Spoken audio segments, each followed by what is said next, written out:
I can see if a number of people are coming into the grove, into the clearing. This is like a little intimate grove because, unlike tea with a druid, where anybody can come into the grove, this is just for members. So it's a more intimate setting. So lovely to see you, and Dave. It's a pleasure to see you. It really is. Yeah, I used to see you every day, but I don't anymore, and I miss you, Philip. I know. I miss I you know. too, Dave, and Yeah. we can talk in this intimate way because there are only six people here at the moment. So, uh, yeah, and you've been going through a tough time, haven't you, recently? It's been a difficult period of time. A period of time that, if nature is like nature should be, then these things should happen in this way. With parents getting old and then passing away, and But it has been a bit of a difficult time. It's curtailed my overseas gigs completely. Yeah, COVID did that, and then this situation has done it as well. So, but yeah. but I have my house concerts. I still do those, so I still get into, you know, get in touch with people overseas by that as well. But yeah, Dad passed away on his birthday, On his birthday. Yeah. birthday a year or so ago, and Mum didn't take it very well, and so yes, but I'll tell you, these things, I've seen it happen, that they can either challenge your path, Hmm. or your path can be a huge help. Help. And for me, it was the second. My path was an absolute blissful gift to me. Um, I knew Dad was he had liver cancer for three Yeah, years, yeah. and I knew he was on his way out at some point. And then the night that it finally happened, I was with him. I'd Hmm. recorded a John Denver song for his 80th birthday, and I had that on my phone. So Oh, well done. as he was drifting away, I played that into his ear, so he heard my voice singing to him, and I was just saying, "It's okay, Dad. You can let go. It's okay. We love you. You're the best dad anyone's ever had. Wow. I couldn't have asked for a better father." And then he just literally, breath started to get slower, and then he went. Hmm. And it's one of those things where, even now, I'm walking Oscar, and I'm talking to him, because I don't think energy cannot be destroyed; it transforms, and that's one of the beliefs I have. I don't know about where it goes. Hmm. I think we all find that out on our own day. Yeah. But somehow I still feel like, when I speak his name, when I talk to him, he can still hear what's going on somehow. And so I think that's what I mean by it being a beautiful gift. Um, it's and we're taught about the changing seasons, about life, death, rebirth in the wheel of the year. I've been doing that now for nearly over 30 years, Yeah. and eventually it rubs off on you, doesn't it? And you just go, well, this isn't the end. This isn't the end, So yeah, yeah, Yeah. Yeah. yeah. That's lovely, and it feels like a great privilege to be with a parent when they pass over, doesn't it? It feels Oh, like, because it doesn't always happen, obviously, for all sorts of reasons. But mm, when you are with actually with anyone who when they actually the moment of death, to be present with them is very, very touching, yeah. and feels very important. Yes, gosh, yes. So you've been through the mill, and then your mum's been unwell, and so you've been taking care of her, and Yeah, yeah. you know, yeah, yeah, But yeah. again, the path, I think, it really does help. It really does help. Um, Well, I'll tell you one thing that I do every now and again when gets too much. I just walk outside. Not so much tonight with the clouds, but on a clear night, I just walk outside. I look at the stars, and I yeah, just go, "Look at that! Look how big the universe is. yeah, Look at all those different myriad of universes, of planets and suns, and I'm one spirit on this tiny little blue planet in this infinite universe. And I just that gives me a bit of perspective. Yeah. that that's lovely. Yes, yes. No, you're quite right. That's Mm. Incredible. And it's so lovely to talk to you, because when we were talking just before we went on air, as it were, um, one of us has forgotten this. I don't know who, but I could have sworn I was saying to Dave, I won't ask you all the usual questions. I won't sort of interview in the normal way, because we've done that before. And Dave said, "Well, no, you haven't." Either Dave's forgot, either I've done it and he's forgotten, or I haven't done it and I've forgotten. Yeah. But it does give us permission. And in fact, having said that this little film is going to be on the hearth, what we thought, we can take a decision on this later, but we might decide to pop this on YouTube and Facebook as well, because it would be lovely to share it with wider people. At the moment, we're in the Druid Hearth, which is this very special place that you and I, Dave, and a bunch of other people as well have been working on for probably in the end 2 years, but certainly the last year has been very intense, hasn't it? Yeah. I think the idea for it came out about 2 years ago, to maybe 2.5 years ago. Was that when we were locked in a building in the middle of the country with only a kettle and a toilet? That's pretty much it. Yes, that's right. We did something we've never done in all these years. There are these places you can rent where you only have a room, a toilet, and a kettle. It sounds like a sort of MI5 interrogation sort of place, but they're designed for generating creativity, aren't they? And you've got no distractions, and we spent 2 days talking, about 5 of us, and just and then out of that process came this idea of, how can we bring people together around the fire? How can we share all the sort of richness of Druidry? I think probably it was triggered by the whole experience of COVID and the lockdown, which changed everything so much.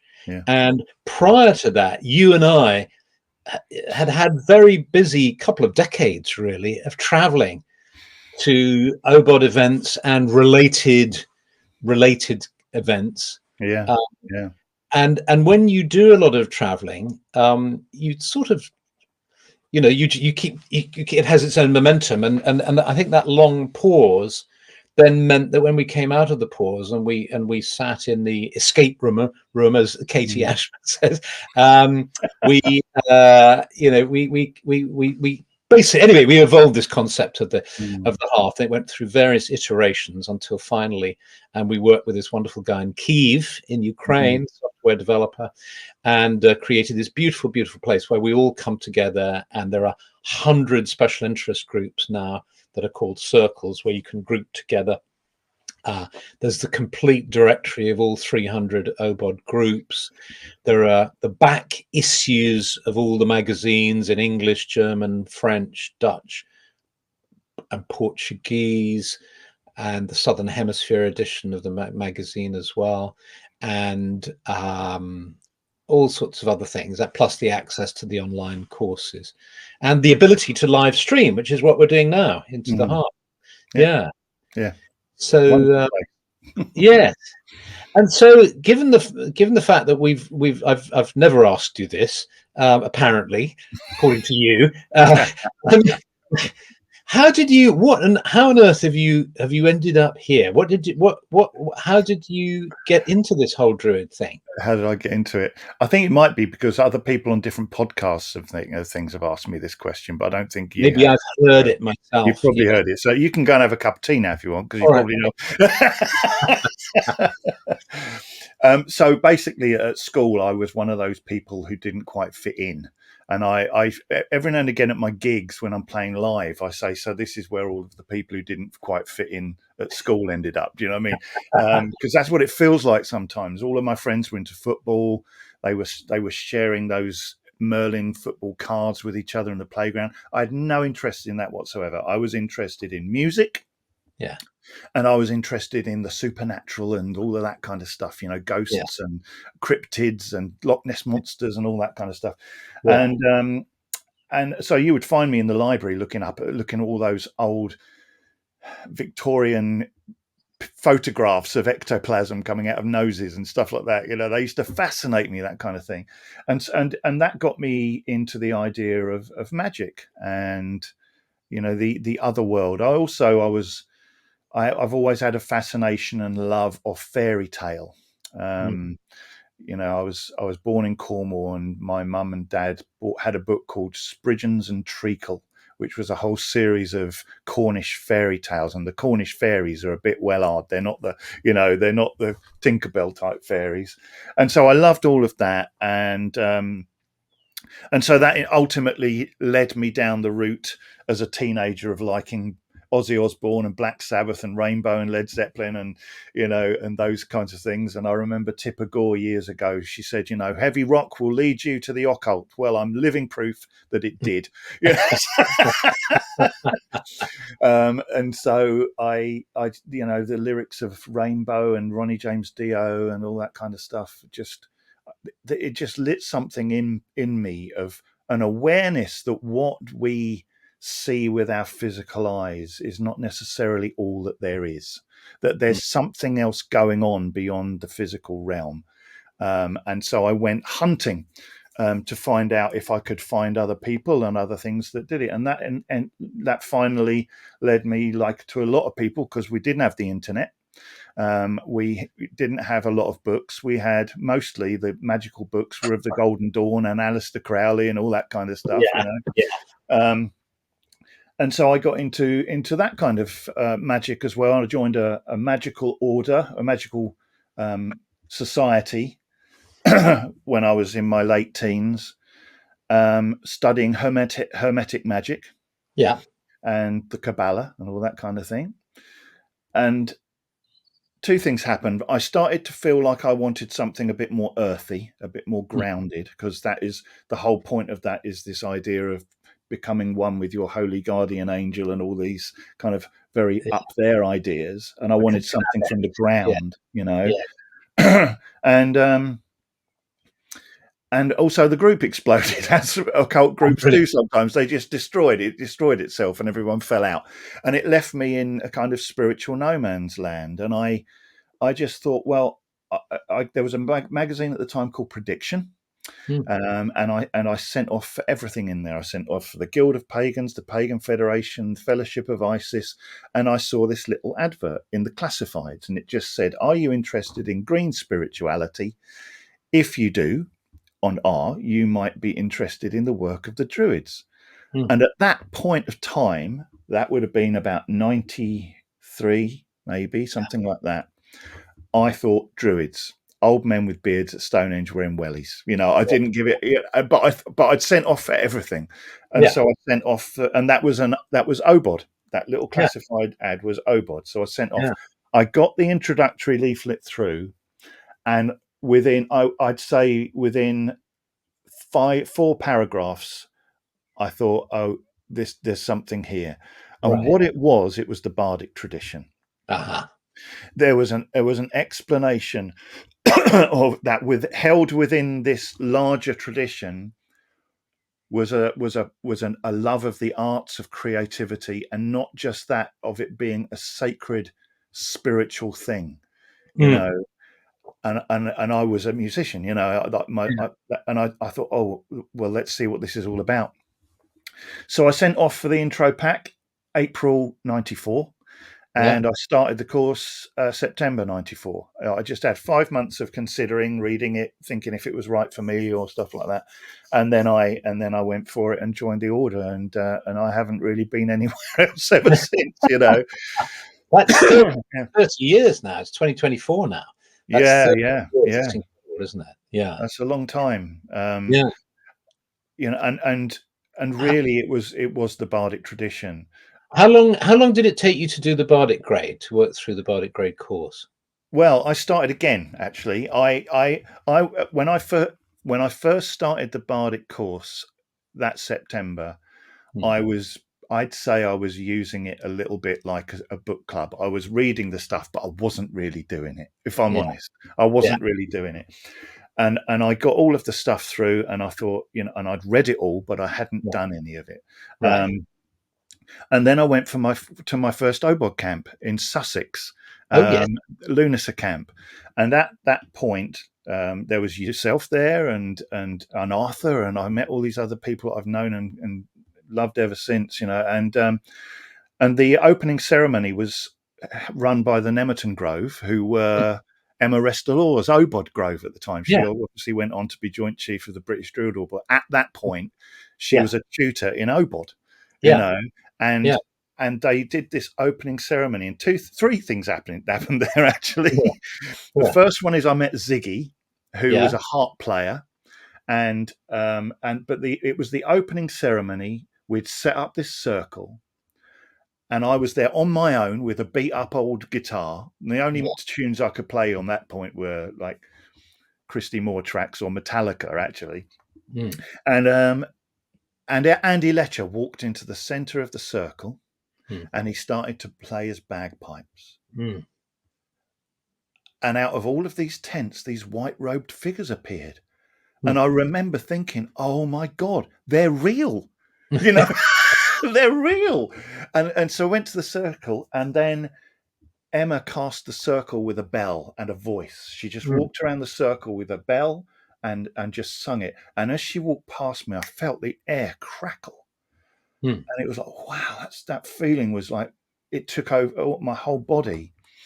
And then later that night, we were by our campfire, and this voice said, would you mind if I come over and play my harp by your fire? And I thought, oh, okay, if you really must.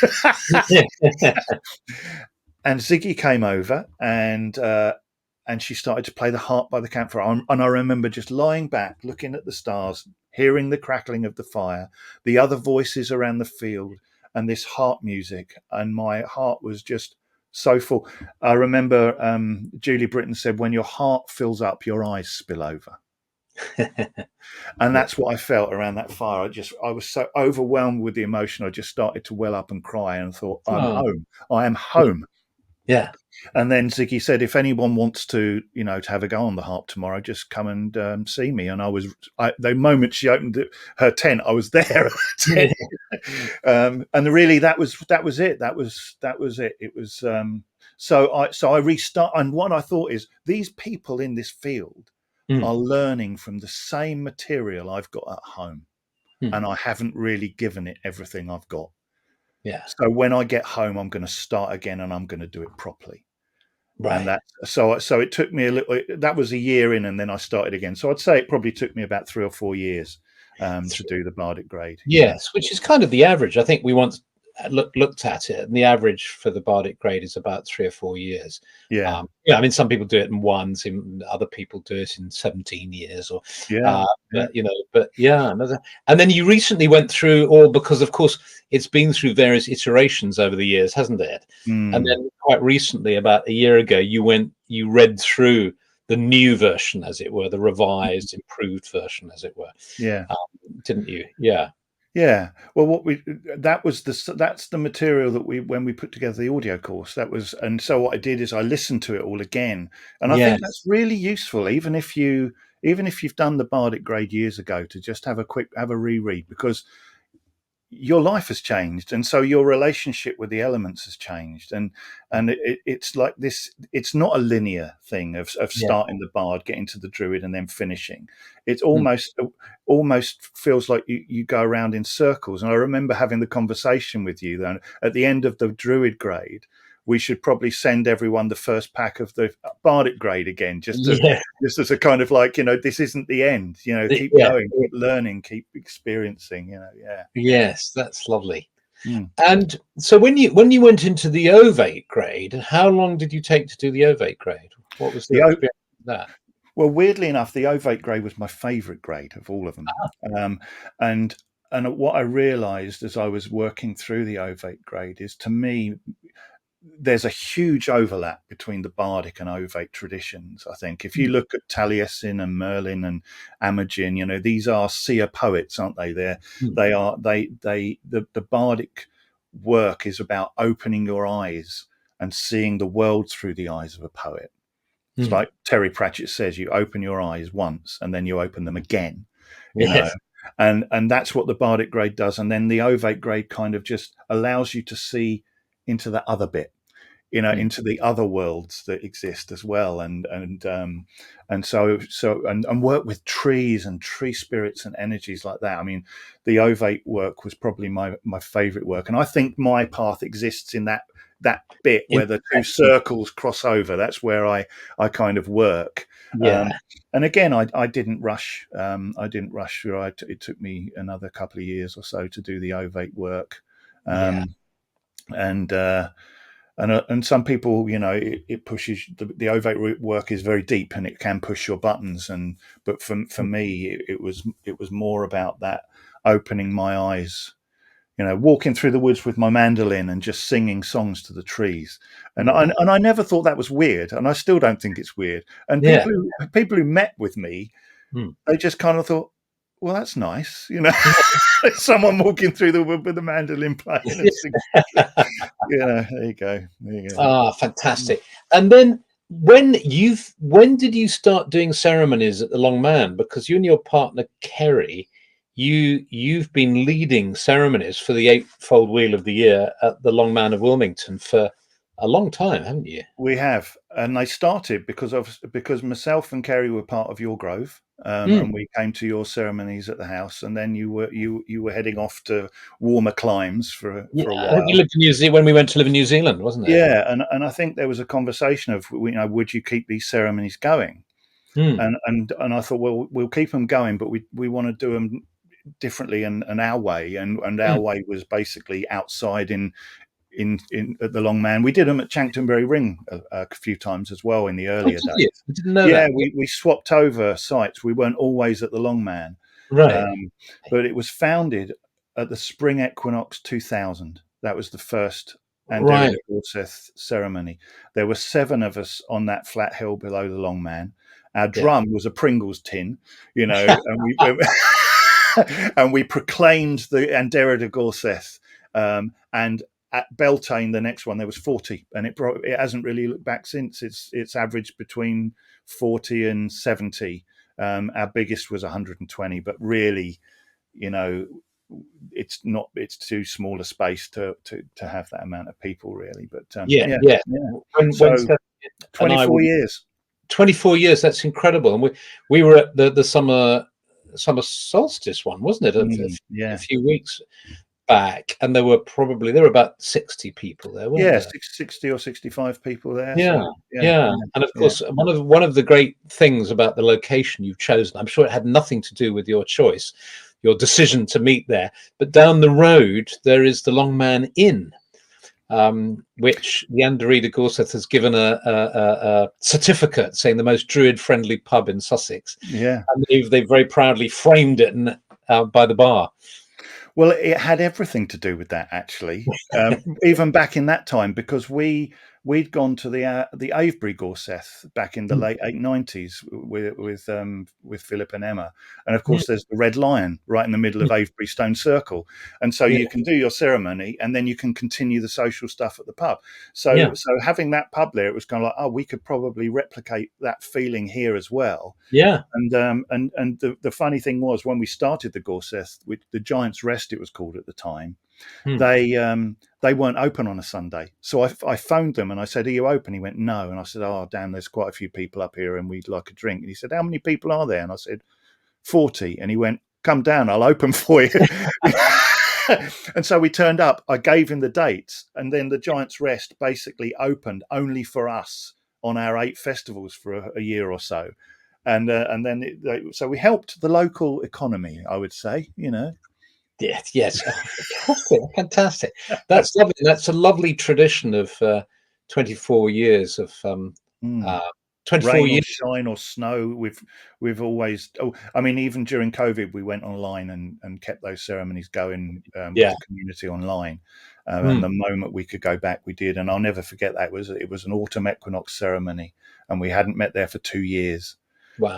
And myself and Kerry walked up the hill, and we saw all these people we hadn't seen for that long, and we both, there's a lot of crying going on in this Yeah. discussion. We both just were overwhelmed by seeing people, and that was the first time I'd heard a group Arwen chant for a couple of years as well, and it was just Yeah, amazing. fabulous, Mm. fabulous.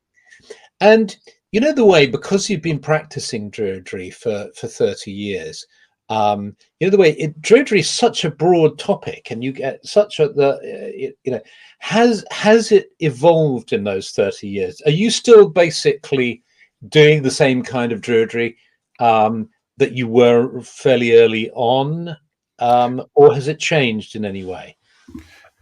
I think it's come almost full circle. Hmm. I think it was Matt McCabe said Druidry is a set of skills to help you develop a closer relationship with the natural world. That's what I remember him saying that, and I thought that's probably about it. I would Hmm. add, I would say worlds seen and unseen on the end of that, just Oh to yeah, kind of add yeah, and to me that's what I would think that statement every druid would agree with, you yeah, know. And it's the detail that we differ on sometimes. It's the detail we hang on. The trunk is the same, but the decoration on the tree can differ, yeah, and yeah. I think for me, um, I I feel more connected now to my path than I ever have done. I think, Hmm. and I think towards the end, the beginning of lockdown, I was on severe burnout. I think, to be honest Yeah, with you, I was, like you say, we were traveling the world. I was playing gigs all over the place. I was running a moot. I was doing open rituals. I was running the podcast. It was just too much going on, yeah. and although the pandemic wasn't a good thing, it did put the brakes on for me. And of course, everything went. The Grove, all of the things I did went away. Yeah. And I thought to myself, well, what's left for me? And I Mm, realised at that point that all of my druidry for a good decade probably had been what a path of service, had been about giving out and facilitating other people's experiences of druidry. And I might have lost touch of what I feel myself, mm, and I think I could also be accused of overcomplicating the path a little bit, you know. right. But this last, well, I would say this last year and a half, um, everything's become very clear to me again that I've gone right back to what really, really switches me on to the path, and that is animism and mythology. Yeah. You know, and those two things, I think, you know, they just really we're storytelling creatures, Yeah. and myths and story really, really, I love them. I don't necessarily humanize them. I don't hear the Mabinogi and think of these characters in it as human stories, or as stories that ever happened, Mm, but they're stories of elemental forces and ways of looking at the world and of nature. mm. um, and and and now, like I say, I feel more connected now to my path than I think I ever have done. You know, That so that's yeah, yeah, that's fantastic, Dave. And you've done these incredible renditions of the Mabinogion in sort of spoken word and music and song. And there's one more branch to go, isn't there? Are yeah. you is it, can we have an idea of when the final branch will be out? Well, I've written the story. Uh-huh. That's done. I've got to record it. I think there's 5 or 6 songs. Yeah. Um, I mean, I'm hoping by the end of the year we'll have the fourth branch out, but things can step in your way and change that kind of stuff. Yeah. Yeah. But it would be really good to get that finished, and because that really is something else. I mean, I forgot what they were like, and I listened to the first, second, and third branch to get me into the right frame of mind to write the words to the fourth, Yeah. and it's quite some journey. It's a serious contribution and gift to the world. I think it's a serious amount of work. It's a body of work. Yeah, yeah, yeah, Definitely, and if yeah, anybody hasn't heard it yet, if you go on to Dave's website, you'll find it, or just yeah. Google your name and Mabinogion, it'll probably come up if you just And put they're those on two they're on words. Spotify, they're on Apple Music, all of them, everywhere. If people are Yeah, streaming stuff, yeah, yeah. yeah. Oh, Mm. fantastic. But and so that's sort of coming up perhaps towards the end of the year. but you've just released a album, haven't you? An album of Wonderful. songs. First Yeah, album of songs since 2015. It's been 9 really? years since 9 Sabbath. years. Gosh. I mean, I 'Cause haven't been not doing anything because obviously I released the three Mabinogi albums in yeah, the meantime. But yeah. yeah, but this is an album of songs, an album of music. Yeah, yeah. And what's the theme that holds them together? Um, there's no real theme that holds them together. I, it's they were all written, or mostly written during the lockdown and Yeah, pandemic period. yeah. I joined. I signed up to the Songwriting Academy Mm. during that period because obviously not people. We didn't have much to do, did we, for a couple of years? So I thought, well, I've never really learned how to do this stuff. I might as well talk to a few professional songwriters and see what Yes. they, you know. And so those songs were written during that period of time. Then that it's not filled with, if you look at my Antler Crown, Standing Stone, Stab At, those albums have a lot of God and Goddess, and the words are there. Mm. I think this new album is far more about living as a druid or a pagan or as a Right. human, even just living as a It's a human. human on this You know? planet, I think. Yeah, Yeah, exactly. So they're not that, none of them particularly are theistic, right. but they are without doubt spiritual, and I think, to be honest, I'm more proud of this album than I ever have been about anything before. Oh, fantastic. Um, I Fantastic. think there's some of the, to me, I wouldn't release a song that I didn't like myself. That's my benchmark. Yeah, If I wouldn't buy it or listen to it myself, you're not having it. Um, yeah. and and I spent a lot of time on the arrangements, on the playing, on the mixing and the mastering, and I'm very, very happy with the result. Oh, So yeah. fantastic. And Well, it opens with a song called "Raise the Flag of Green," which is about the spring equinox, and it yeah, ends with a song called "Autumn Leaves," oh, which is about the autumn equinox. So it's lovely. bookended with the equinoxes, Yeah. and the songs in between are all about. I guess if it has got a theme, it's about life. It really is Yeah. about life. Oh, Yeah. fantastic. Mm. Will you play us one now? Will you share us one? We'd love to. I know everybody would love to hear this. Yeah, I will. Yeah, yeah. Yeah. We'll have to fiddle with this settings of audio like we did before. I'll have to ask Yeah. you to mute yourself, Okay. Okay. I shall and I gladly, will. and I'll And get out of the way as well. I'll mute myself. right. So Philip's muted himself. Hopefully you can still hear me. Give me a thumbs up if you can still. No. Oh, hello. Oh.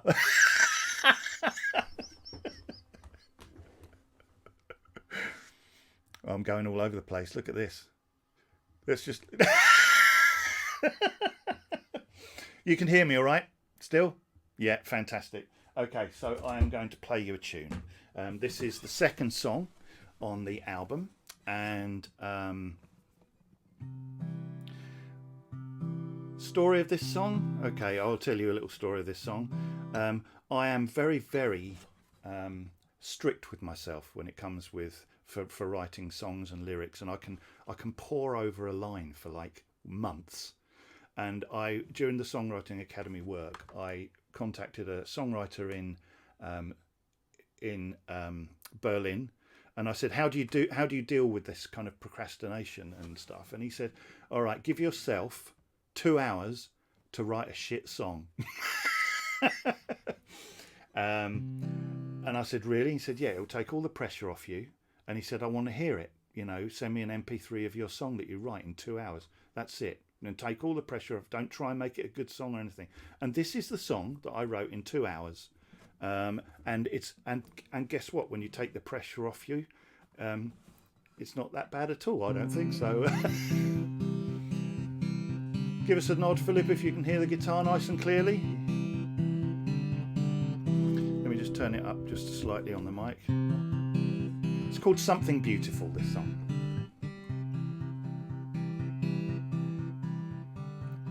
Let's do something beautiful no one will expect. Inspired something kind give and not collect. Let's do something beautiful. Dial a friend before they call. And if you hear them stumble, catch them when they fall. For the future's like a seed in our hands. It will better grow in soil than in sand. And we can plough and sow together, hand in hand. And watch the flowers spread throughout the land. Let's do something beautiful.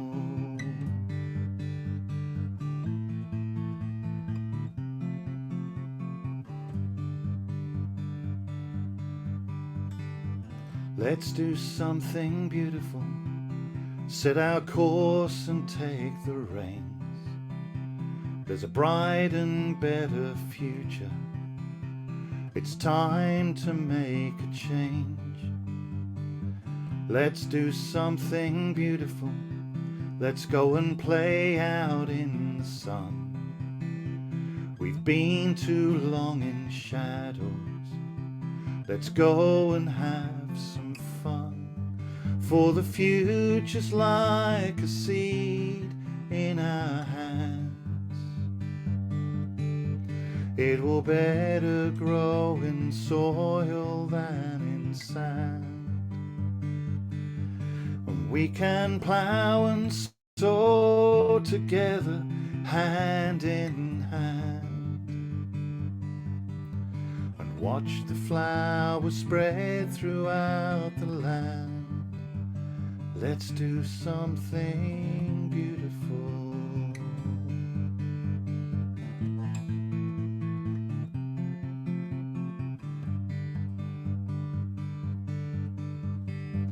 Let's do something beautiful.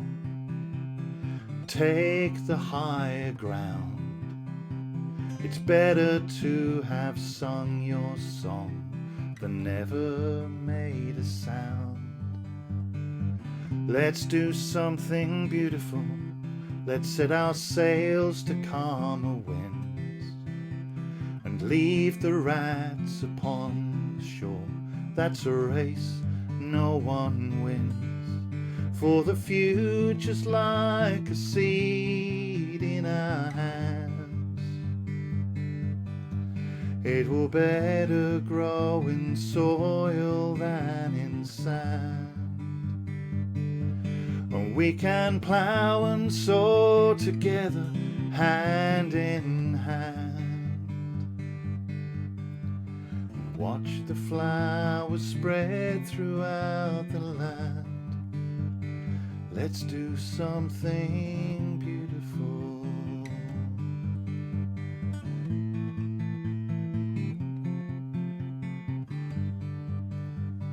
Let's do something beautiful.